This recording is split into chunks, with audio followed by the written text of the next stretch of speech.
In this video, I'll show you the most common password mistake and the correct way to hash and verify password in Node with TypeScript, plus a React Native demo calling the endpoint. So let's take a look at the code and what we have over here. So in this case, we have our fake database or in-memory data that we're going to store here, and basically will be the ID, email, and password, right?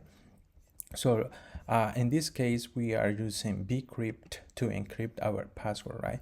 There are more options, like for example, let me copy this and show you this other option. And it is crypto, right?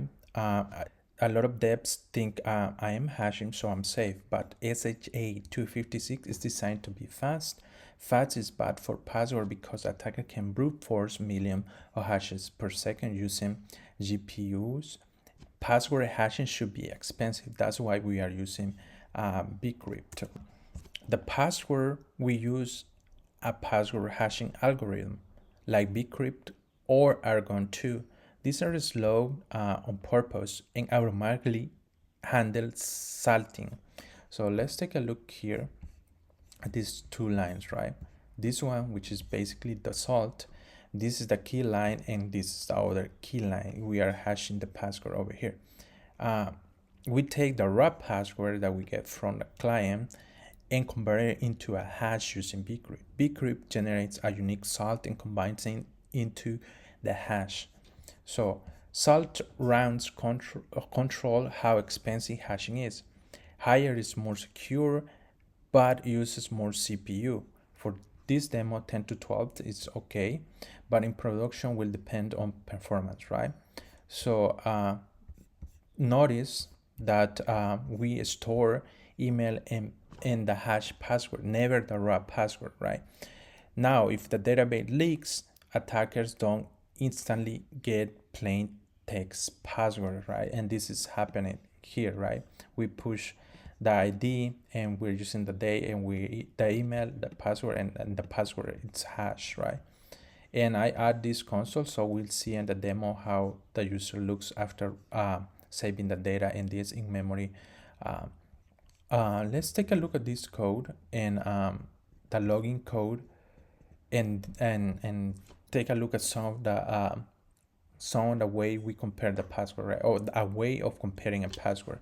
Basically, bcrypt has a built-in library to compare a password, and what we do is we get the password from the user that it's logging from the client side, and we compare the password that we have in our database. In this case, it's just memory database, and we get that and we compare it, right? If everything goes okay, we are going to send the user data. If not, we are going to send invalid credential, right? So that's what we are doing. So don't try to compare the password using like an if statement, right? This is like, for example, don't try to do something like this, because like, let's imagine we have this here and try to compare. That's a very bad practice over there. So that's why bcrypt has still built-in library that you can use and compare that to password. If they match, then you have access to the application, right?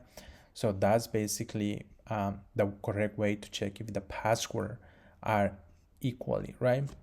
And let's take a look at the demo and see how we are hashing the password, right? Let's register, and as you can see, we are getting the email and the password, and the password is hashed. Now let's try to log in and let's see what happened. As you can see, I was able to log in, everything is correct, and I was able to get access to the app, right? So that's the way hashing it's working. A quick recap: that the plain text password are a disaster. Please don't store password in plain text. Remember another thing: fast hashes like SHA-256 are enough for password. Use bcrypt or Argon 2. Hash on register, verify with bcrypt, compare on login, right? Use this one. Don't try to use an if statement and compare those two passwords, right? Never store or log raw password, right?